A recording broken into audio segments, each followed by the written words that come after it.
Hello students, welcome to Srivastava education point. और आज हम पढ़ने वाले हैं बिल्स ऑफ एक्सचेंज का सब टॉपिक डिस्काउंटिंग ऑफ बिल।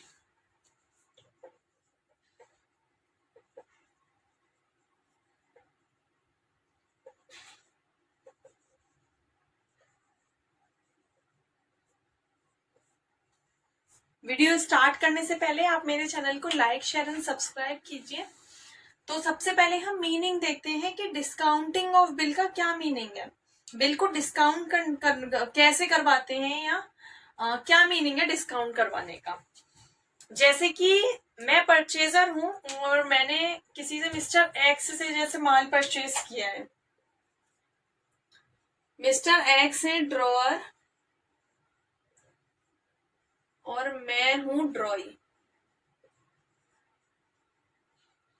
मैंने माल परचेज किया है मिस्टर एक्स से। मैं माल परचेज करती हूँ तो मैंने बोला कि मैं 3 मंथ्स बाद पेमेंट करूंगी। तो जब भी मैं 3 मंथ्स बाद पेमेंट करूंगी, उन्होंने मुझे बिल लिख कर दिया 3 मंथ्स की ड्यू डेट का, और मैंने उसे साइन करके, उस बिल को साइन करके मैंने उन्हें वापस कर दिया। लेकिन मिस्टर एक्स की कंडीशन है कि मिस्टर एक्स को अभी पैसे चाहिए, अभी 5000 रुपीज है, जितना भी है अमाउंट वो उन्हें अभी जरूरत है। तो वो क्या करेंगे, मैं तो उन्हें अमाउंट पे नहीं कर पाऊंगी, जितना भी पीरियड है उस बिल में, उसके बाद ही मैं उन्हें पेमेंट करूंगी। तो एक ऑप्शन है, वो क्या कर सकते हैं, उस बिल को बैंक में जाकर डिस्काउंट करवा सकते हैं। जैसे कि 5000 रुपीज का बिल है और उन्हें बैंक से डिस्काउंट करवा लेते हैं वो बिल। तो जैसे 10% लिख लेते हैं। 5000 का बिल है और 10% डिस्काउंट लगाकर बैंक क्या करेगी, वो बिल उनसे ले लेगी और उन्हें 5000 रुपीज में से कुछ डिस्काउंट कट करके वो अमाउंट है उन्हें पे कर देगी, या जो अमाउंट है वो मिस्टर एक्स को दे देगी। और जब मुझे 3 मंथ्स बाद पेमेंट करना होगा तो मैं मिस्टर एक्स को पेमेंट नहीं करूंगी, मैं बैंक को जाकर पेमेंट करूंगी। बस ये है कि डिस्काउंटिंग ऑफ बिल। अब जितना भी डिस्काउंट है वो बैंक से हमें मिलेगा, उसकी भी हमें एंट्री करनी होगी। तो बिल डिस्काउंट करने की मैं क्या एंट्री करूंगी,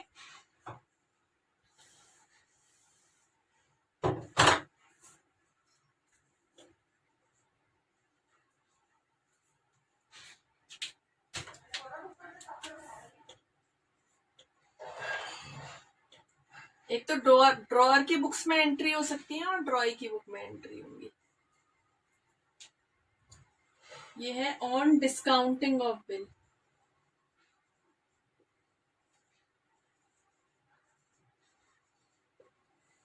तो एंट्री होगी, ड्रॉअर की एंट्री में कैश रिसीव होगा, तो bank account debit, discount account debit,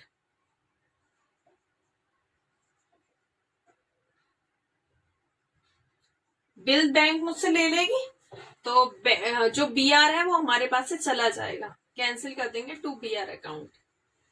narration लिखेंगे बीइंग बिल डिस्काउंटिंग।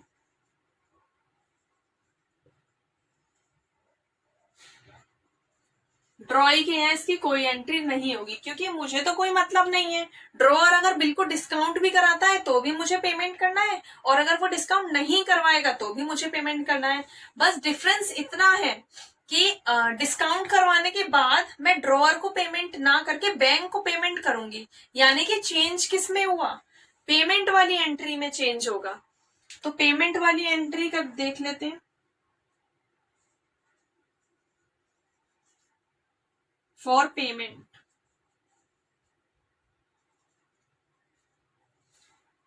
पेमेंट में ड्रॉअर के यहाँ कोई एंट्री नहीं होगी, क्योंकि अब इन्हें कोई मतलब नहीं है। मुझे किससे मतलब है, मुझे पेमेंट करना है और बैंक को पेमेंट रिसीव करना है। तो मैं एंट्री करूंगी, पेमेंट की एंट्री कर दूंगी बीपी अकाउंट डेबिट। बस मुझे क्या करना होगा, जो मैं कैश पेमेंट करती थी, जो मैं यहाँ कैश लिखती थी, बस मुझे बैंक लिखना है, टू बैंक अकाउंट। डिस्काउंट से हमें कोई मतलब नहीं है, क्योंकि हमें तो पूरा पेमेंट करना है 5000 रुपीज। तो BP account debit to cash account being amount paid. बस अब एक और कंडीशन आ जाती है, उसमें है एंडोर्समेंट ऑफ बिल, यानी कि बिल का बेचान करना।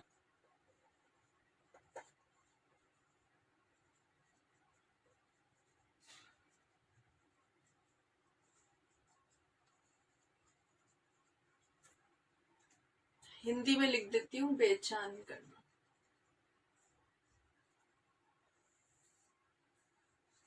अब हमें क्या करना होगा, एंडोर्समेंट क्या होता है या बेचान क्या होता है।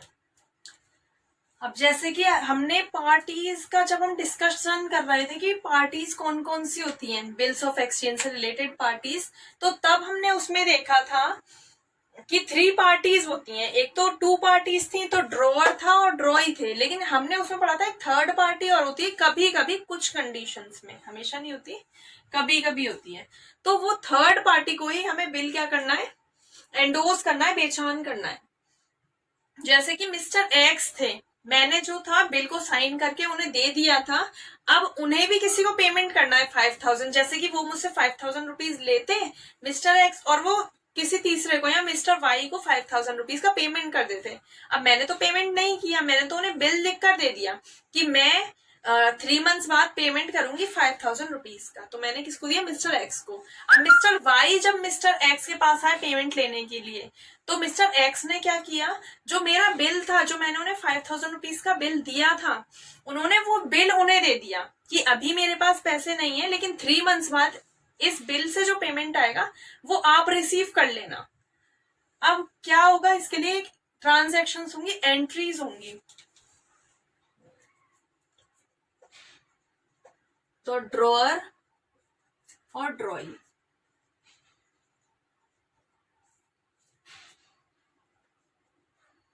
For endorsement.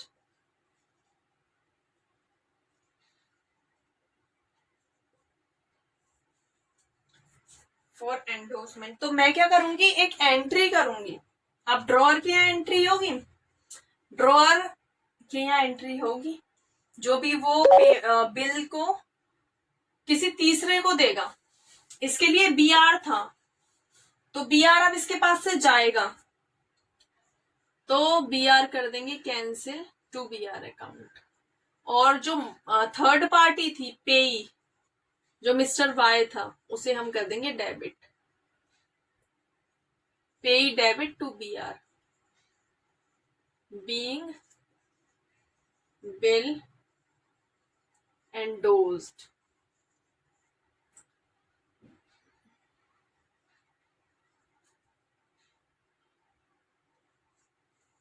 अब एक चेंज होगा, अब चेंजेस क्या होंगे, जैसे कि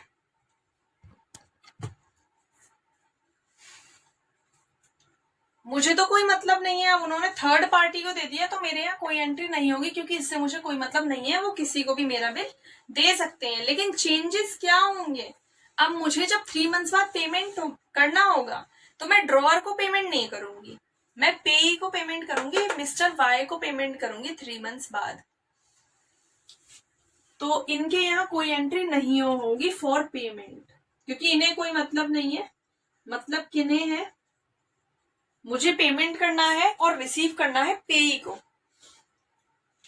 तो इनके यहाँ एंट्री होगी पेमेंट की, BP account debit, BP cancel कर दो, डेबिट कर दो to cash account.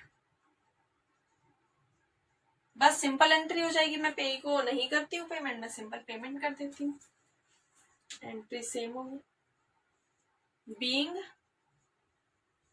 Payment made, ये एंट्री होगी। तो ये थी 2 कंडीशंस, बिल डिस्काउंटेड और bill endorsement of bill. Thank you for watching my video. Please like, share and subscribe.